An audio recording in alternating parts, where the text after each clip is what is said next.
CMRL-മായി ബന്ധപ്പെട്ടുള്ള നമ്മളുടെ അന്വേഷണ പരമ്പര തുടരുകയാണ്. ശശിധരൻ കർത്തയുടെ CMRL-ന് എക്സലൻസ് അവാർഡ് കിട്ടാൻ സംസ്ഥാന മലിനീകരണ നിയന്ത്രണ ബോർഡിൽ നടന്നത് വൻ നിയമലംഘനമാണ് എന്നാണ് ഞങ്ങളുടെ പ്രതിനിധി റിപ്പോർട്ട് ചെയ്യുന്നത്. TV പ്രസാദ്, എങ്ങനെയാണ് പരിസ്ഥിതി മലിനീകരണം നടത്തിയ ഒരു സ്ഥാപനത്തിന് ചട്ടങ്ങളിൽ ഇളവ് നൽകി എക്സലൻസ് പദവി കൊടുത്തത് എന്നതാണ് ഇപ്പോൾ നമ്മൾ പരിശോധിക്കാൻ പോകുന്നത്. നമുക്കാദ്യം ആ വാർത്തയൊന്ന് കണ്ടുവരാം. വ്യവസായശാലയിലെ ശുദ്ധീകരണത്തിന് ശേഷം പുറത്തേക്കൊഴുകുന്ന വെള്ളത്തിലെ ഗുണനിലവാര പരിശോധനാ സൂചിക 2007 വരെ CMRL-ന് 14 എണ്ണമായിരുന്നു.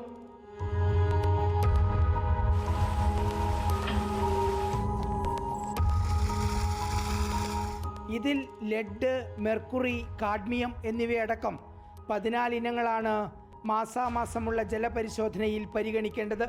2007 വരെ ഈ പരിശോധന പെരിയാറിലെ വെള്ളമെടുത്ത് നടത്തിയിരുന്നു.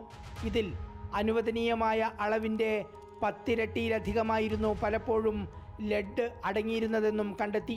ഈ 14 എണ്ണം പരിശോധിച്ചാൽ ഒരിക്കലും CMRL-ന് സംസ്ഥാന മലിനീകരണ നിയന്ത്രണ ബോർഡിൻ്റെ എക്സലൻസ് അവാർഡ് കൊടുക്കാൻ കഴിയില്ല.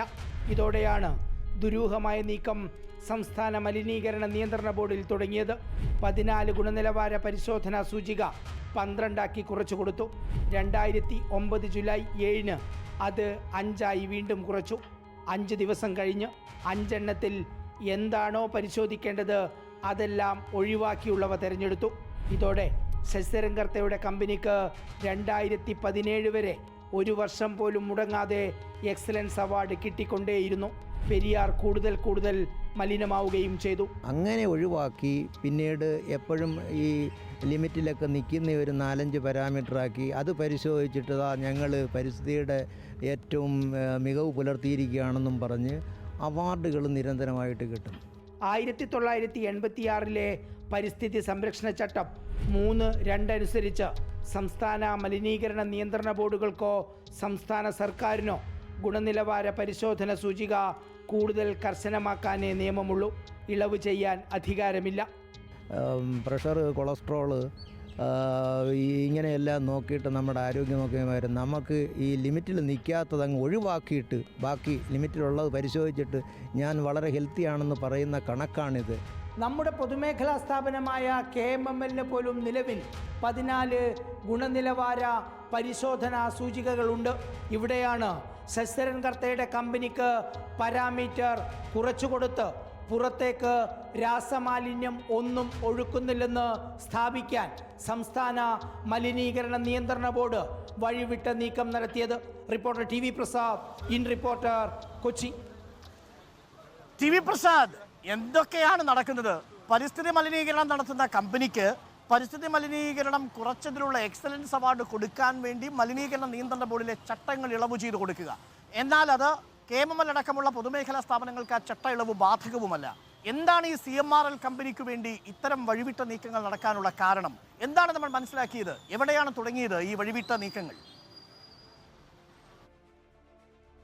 അരുൺ, ഗുരുതരമായ ചട്ടലംഘനമാണ് ഇതിൽ നടന്നിരിക്കുന്നത്. ഞാനിപ്പോൾ വാർത്തയിൽ സൂചിപ്പിച്ചതുപോലെ 1986-ലെ പരിസ്ഥിതി സംരക്ഷണ ചട്ടം അനുസരിച്ച് അതിൽ 3(2) പ്രകാരം ഈ പാരാമീറ്ററുകൾ കുറക്കുന്നതിന് വേണ്ടി സംസ്ഥാന മലിനീകരണ നിയന്ത്രണ ബോർഡിനോ സംസ്ഥാനങ്ങൾക്കോ ഒരധികാരവുമില്ല എന്ന് വളരെ വ്യക്തമായി പറയുകയാണ്. മാത്രമല്ല, ആവശ്യമുള്ള പക്ഷം പരിശോധിക്കുന്ന ഘടകങ്ങളുടെ എണ്ണം കൂട്ടുക. എന്താണ് പരിശോധിക്കുന്നതെന്ന് ചോദിച്ചാൽ സ്വാഭാവികമായും ഇത്തരം വ്യവസായശാലകളിൽ നിന്ന് രാസമാലിന്യം ഉൾപ്പെടെ പുറന്തള്ളാനുള്ള സാധ്യതയുണ്ട്. അതുകൊണ്ട് തന്നെ അവിടെയുള്ള ജലം എടുത്ത് പരിശോധിക്കേണ്ട ഘടകങ്ങൾ എന്തെല്ലാമാണ് എന്നുള്ളതാണ് നേരത്തെ നിശ്ചയിച്ചത്. അങ്ങനെയാണ് ലെഡും കാഡ്മിയവും അടക്കം 14 ഘടകങ്ങൾ ഉണ്ടായത്. 2009 മുമ്പ് വരെ ഇതെല്ലാം പരിശോധിച്ചപ്പോൾ 10 മടങ്ങിലധികമാണ് പലപ്പോഴും ലെഡ് കണ്ടെത്തിയത് ആ വെള്ളത്തിൽ നിന്ന്. അത് പലപ്പോഴും 20 മടങ്ങ് വരെ ആയി എന്ന് എൻവയോൺമെൻറ്റൽ എഞ്ചിനീയർ അന്ന് കൊടുത്ത റിപ്പോർട്ടിൽ പറയുന്നുമുണ്ട്. ഇതെല്ലാം ഒഴിവാക്കിയിട്ടാണ് ഇപ്പോൾ വളരെ സേഫായ 5 എണ്ണം മാത്രം പരിശോധിച്ചാൽ മതി എന്ന നിലയിലേക്ക് കാര്യങ്ങൾ പോകുന്നതും പെരിയാർ കൂടുതൽ മലിനമാകുന്നതും. ഈ പറയുന്ന പാരാമീറ്റർ കുറച്ചതുകൊണ്ട് CMRL-ലും ശശിധരൻ കർത്തയ്ക്കും ഉണ്ടായ നേട്ടം എന്ന് പറയുന്നത് പുറത്തേക്ക് ഒഴുക്കിവിടുന്ന രാസമാലിന്യം കലരുന്ന വെള്ളം പരിശോധിച്ചു കഴിഞ്ഞാൽ അവർക്കൊരു ബുദ്ധിമുട്ടും കമ്പനിക്കുണ്ടാകുന്നില്ല. മറിച്ച് പെരിയാർ കൂടുതൽ മലിനമാകുന്നു എന്നുള്ളതാണ്. ഈ 2009 കൂടി 14 നിന്ന് 5 കുറഞ്ഞപ്പോൾ അവിടുന്ന് അങ്ങോട്ടേക്ക് നിലയ്ക്കാത്ത അവാർഡിൻ്റെ പ്രവാഹമായിരുന്നു ശശിധരൻ കർത്തയുടെ കമ്പനിക്ക്.